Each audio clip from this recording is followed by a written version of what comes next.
Olá, tudo bem? Meu nome é Ela Oliveira, sou estudante de Direito da Universidade de Pernambuco, campus Arco Verde, e faço parte do grupo de pesquisa sobre contemporaneidade, subjetividades e novas epistemologias, o GPENS, liderado pelo professor Dr. Fernando Cardoso. O presente vídeo tem por intuito apresentar um resumo que foi submetido no segundo Colóquio Internacional Brasil e França e na segunda Mostra Científica Online, que tem por título O Estado da Arte das Pesquisas sobre Indígenas Nordestinos, Mulheres Indígenas e Povo Capinauá, do ano de 1990 até o ano de 2020, possuindo como autores a mim e ao meu orientador, Fernando Cardoso.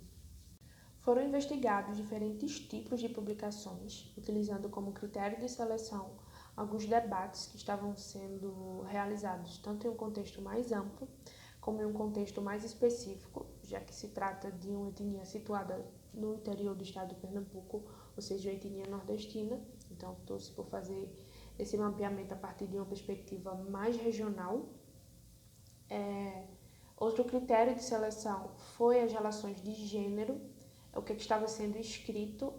sobre isso nas 3 décadas selecionadas e a evolução desses debates no decorrer desses anos, e também os trabalhos em que possuíam um percurso metodológico parecido com a pesquisa que está sendo desenvolvida. No que se denominou de primeira fase, no caso a década de 80, é possível observar como os escritos do período traziam um forte teor de afirmação cultural e reivindicação por direitos, porque apesar de ter sido promulgada a Constituição no final da década anterior, esses grupos ainda foram muito invisibilizados diante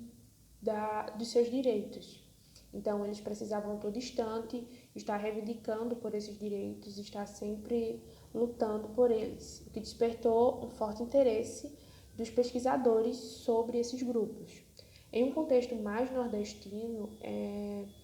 essas características se acentuavam ainda mais nos processos de demarcação de terras, porque é nesse período em que a maioria das terras estavam no processo de homologação para que fossem demarcadas, e também de afirmação étnica, para que esses grupos fossem vistos como indígenas. E foi encontrado apenas um trabalho sobre o povo capinauá, nessa década de 90, que é um relatório realizado por um estudioso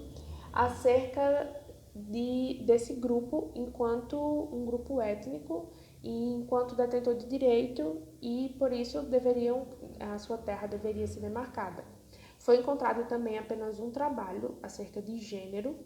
que foi em um contexto mais amazônico, sobre como é que as mulheres eram tidas dentro de todo esse processo de luta. E o resto dos trabalhos estavam mais voltados para essa questão da luta geral mesmo, para que o grupo inteiro, não só mulheres ou só o povo capinauá, mas que os nordestinos, os indígenas nordestinos, fossem tidos como como grupos étnicos e povos indígenas detentores de todos os direitos que haviam sido escritos na Constituição de 88. Já nos anos 2000, apesar de toda essa questão por luta por direitos e demarcação de terras ainda está sendo retratada, só que com menor intensidade, essa não passa mais a ser a temática principal dos trabalhos acerca dos povos indígenas, porque outras demandas passam a surgir, como a reivindicação por uma saúde mais específica, especializada, a luta por uma educação mais voltada para as questões indígenas. Então, os trabalhos desse período se mesclam nas mais variadas temáticas. É nesse período também que começam a surgir de maneira mais acentuada as discussões acerca das questões de gênero, dentro desse contexto, principalmente dentro do contexto nordestino, é quando começam a surgir os trabalhos mais voltados para essas questões. E é nesse período também, nessa segunda fase, em que o povo capinauá passa a ter maior visibilidade e são produzidos inúmeros trabalhos acerca das mais variadas temáticas dentro do grupo, como a música, como a dança, como os costumes em que o grupo se situa, enfim. Na última fase, no caso a terceira, que é a partir de 2010 até 2020, é possível perceber como a intersecção entre etnia e gênero se acentua e passa a ser um dos debates principais dentro das questões voltadas às mulheres indígenas e também dentro de um contexto étnico. E as pesquisas voltadas para esses grupos agora possuem uma característica muito peculiar, digamos assim, porque agora as histórias e tudo o que estava acontecendo dentro do grupo, de determinado povo, estavam sendo retratados a partir dos próprios indígenas, onde eles eram os pesquisadores, ou quando não eram os pesquisadores, eram os narradores de tudo que estava acontecendo no período, o que fez com que a luta fosse enxergada de forma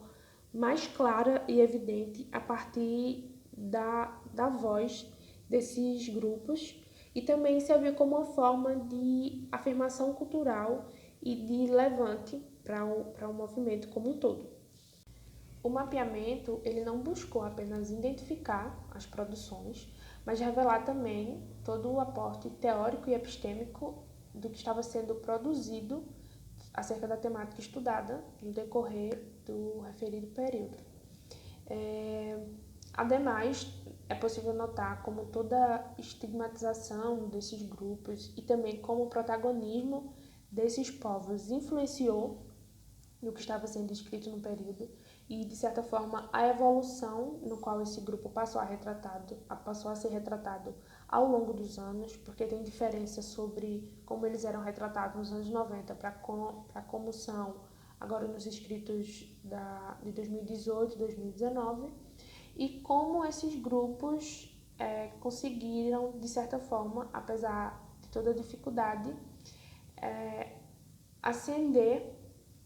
diante dos estudos sociais para que as suas lutas e toda a sua existência e vivência fosse retratada a partir de suas próprias vozes. Então é isto. Qualquer dúvida, sugestão ou qualquer outro tipo de questão, me encontro disponível para que possamos conversar. Muito obrigada pela atenção.